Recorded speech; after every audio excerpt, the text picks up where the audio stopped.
উঠে খাও। সুবহানাল্লাহ। নিয়ত আছে, খাবে নিয়ত আছে, রাজি আছেন ইনশাআল্লাহ।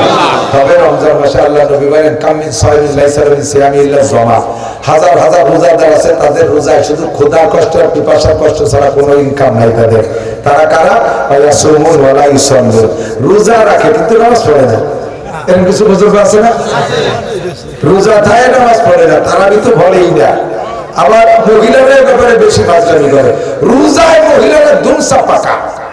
যদি বলা হয় রমজানের পরও 3 মাস থাকতে হবে তাও রাজি, কিন্তু নামাজ পড়তে রাজি না।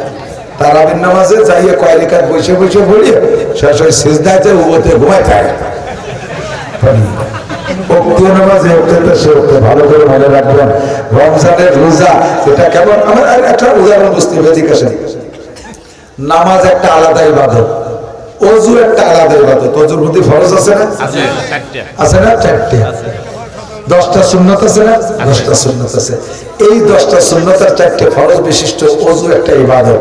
মুস্তাকিল অনর্থক একটা ওযু বানাইছেন পানি দিয়ে, তাতে আপনি 4টে ফরজ আর 10টা সুন্নাতের নেকি পেয়ে গেছেন। তাহলে ওযুর জায়গা ওযু আর নামাজ নামাজের জায়গা নামাজ। কিন্তু বিনা ওযুতে যদি নামাজ পড়েন হবে না, বিনা ওযুতে নামাজ পড়লে হবে না।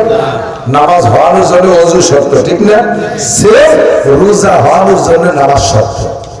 বিনা নামাজে খালি রোজা রাখলে আপনাকে রোজার প্রতিদান দেওয়া হবে না। রোজা রেখে নামাজ পড়তেই হবে। 5 ওয়াক্ত তো পড়বেনই, তারাবি পড়বেন 20 টাকা। জোরে বলেন কয় টাকা? 20 টাকা। জোরে হলো না? 20 টাকা। আরো জোরে 20 টাকা। কোনো উপায় নাই, 20 টাকাতে কমে কোনো সুরতি নেই। আমি বলি দলিল আমার কাছে বহুত আছে, সেগুলো সব থাক। আমি একটা বাস্তব দলিল যেটা আপনারা সকলে বুঝতে পারবেন, শুনে নেন, যারা আমরা সহজে সবাই বুঝতে পারবেন। শীত পড়ছে, আজকে হাত পা কালায় যাচ্ছে, ঠান্ডা হয়ে যাচ্ছে, সব জমিয়ে গেছে, কিন্তু কথার কারণে বডি গরম রয়েছে, আসলে সব ঠান্ডা হয়ে যাচ্ছে। আল্লাহ নাকটা জ্বলতেছে। আমার দিক আপনার ঢাকা যাইতে লাগবে, আপনার ঢাকা যাইতে লাগবে 300 টাকা, ঢাকা যাইতে লাগবে 300 টাকা। আপনার তো জানা নাই, কোনদিন ঢাকা যান নাই। এবার 3 জনের কাছে জিজ্ঞেস করছেন, ভাই ঢাকা জাতি কয় টাকা লাগে? একজন কয় ঢাকা জাতি 100 টাকা লাগে। আর একজন কবে গেছে ঢাকা জাতি 200 টাকা লাগে। আর একজন ঢাকা জাতি লাগে 300 টাকা, ঢাকা জাতি লাগে 300 টাকা। 3 জনের রেওয়ায়েত সহিহ, 3 জনের রেওয়ায়েত সহিহ। কিভাবে সহিহ? একজন যে কইছে ঢাকা জাতি 100 টাকা লাগে, সে গেছে হলো 15 বছর আগে একবার, সে সময় 100 টাকা লাগতো। আর একজন গেছে 7-8 বছর আগে, সে সময় লাগতো 200 টাকা। আর একজন গেছে গতকাল, সে গেছে 300 টাকা দিয়ে। তাহলে 3 জনের রেওয়ায়েত সহিহ না? ঢাকা যাতে 300 টাকা লাগে, ঠিক না? এখন আপনি যদি ঢাকা যাইতে ওই প্রথম জনের কথা অনুযায়ী 100 টাকা নিয়ে 100-200 টাকা নিয়ে রওনা দেন, 100-200 টাকা নিয়ে রওনা দেন, তাহলে 1 নম্বরে আপনার ঢাকা যাওয়াই হবে না। আপনার ঢাকা যাইতেই লাগে 300 টাকা, আপনার 200 টাকা কি হবে? কথা বলেন। আর যদি আপনি 300 টাকা নিয়ে রওনা দেন এই লোকের কথায়, তাহলে আপনার ঢাকা যাওয়া হবে কিন্তু আসা হবে না। যাওয়া হবে, আপনি প্রথম জনের কথা অনুযায়ী 300 টাকা নিয়েছেন, যাইতে 100, আসতে 100, কাছে থেকে যাবে 100। কিন্তু বর্তমানে যে দাম বাড়িয়ে গেছে, ভাড়া বাড়িয়ে গেছে, যাইতেই 300 টাকা লাগে, এটা তো আপনার জানা নেই। আপনি 300 টাকাতে রওনা দিচ্ছেন, 300 টাকা আপনার যাইতে লাগছে। আসার সময় আপনার গাবতলী বা যাত্রাবাড়ির মোড়ে থালপাতে বসে ভিক্ষি করা লাগবে, না বাড়ি আসা কায়দা থাকবে না। পর্দা তো ব্রিজ হয়েছে, নাহলে সাঁতরাই বা আরো লাগতো, ঠিক না? আর যদি ঢাকা লাগলে 300 লাগবে, 300 লাগবে, 3-600 টাকা লাগবে। আপনি যদি ঢাকা যাইতে 1000 টাকা নিয়ে রওনা দেন, 1000 টাকা নিয়ে রওনা দেন, তাহলে যাওয়া 300, আসা 300, পরে আপনার কাছে 400 টাকা থেকে যাবে, 400 টাকা থেকে যাবে।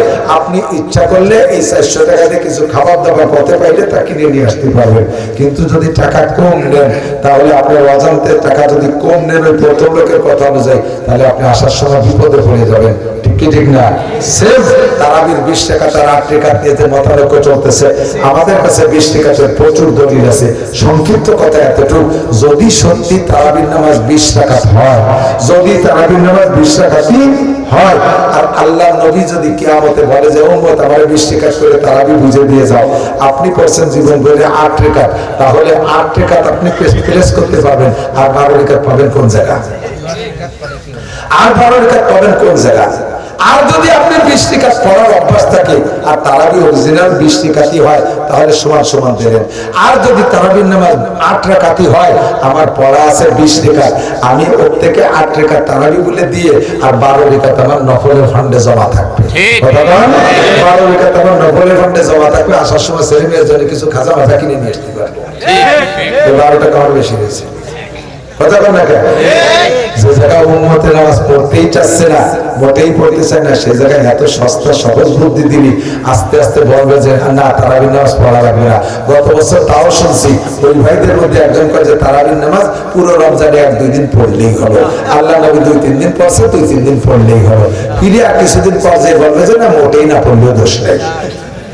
আগে শুনছি যে বেতের নামাজ 1 রেখাত, বেতের নামাজ 3 রেখাতি মাত্র, কিন্তু সিস্টেম ভিন্ন। কিছুদিন পরে এসে বলে না বেতের নামাজ 1 রেখাত, বেতের নামাজ 1 রেখাত। এরপরে বলবে যে না মোটেই নেই, মোটেই নেই, অবলাই লাগবে না। যেমন ওই যে পেশাবের ঢিলার কথা কইছি না, পেশাবের ঢিলা নাই, এই ঢিলা নাই করে মানুষদেরকে বেনামাজি বানায় জাহান্নামে পাঠানোর একটা অপকৌশল তৈরি করতেছে। সেম প্রত্যেকটা ইবাদত কমানোর চেষ্টা করতেছে। বেতের নামাজ 3 রেখাতের থেকে 1 রেখাত, তারাবির নামাজ 20 রেখাতের থেকে 8 রেখাত, এরপরে যে ঢিলা কোনো নাই এইভাবে কমানোর চেষ্টা করতেছে। সাবধান, সতর্ক। রমজান মাসে আমরা তারাবির নামাজ 20 রেখাতই করব। আল্লাহ তাআলা আমাদের সকলকে তৌফিক দান করুন, আমরা রমজানের হক আদায় করে সকল ইবাদত যাতে সঠিকভাবে পালন করতে পারি তৌফিক দান করুন। আর যারা তবলিগি যান, রমজান মাসে ওলামায়ে কেরাম খুব বেশি তবলিগি যায়, মাদ্রাসার হুজুররা খুব বেশি যায়, আর আলেমদের সাথে তবলিগি গেলে কিছু শেখা যায়। আমি রমজান মাসে একটা চিল্লে নিয়ে গেছিলাম, আমার সাথে 12 জন কলেজের ছেলে ছিল, হাই স্কুল কলেজের ছেলেরা। এদেরকে আমি আলিফ বা থেকে নিয়ে আর কোরআন শরীফ পড়া শেখাই। ওরা বিরিয়ানি ছেলে তো কলেজে পড়া ছেলে, মাত্র 38 দিনে 8 পারা সবক পর্যন্ত পড়ায় নিয়ে এসেছিলাম।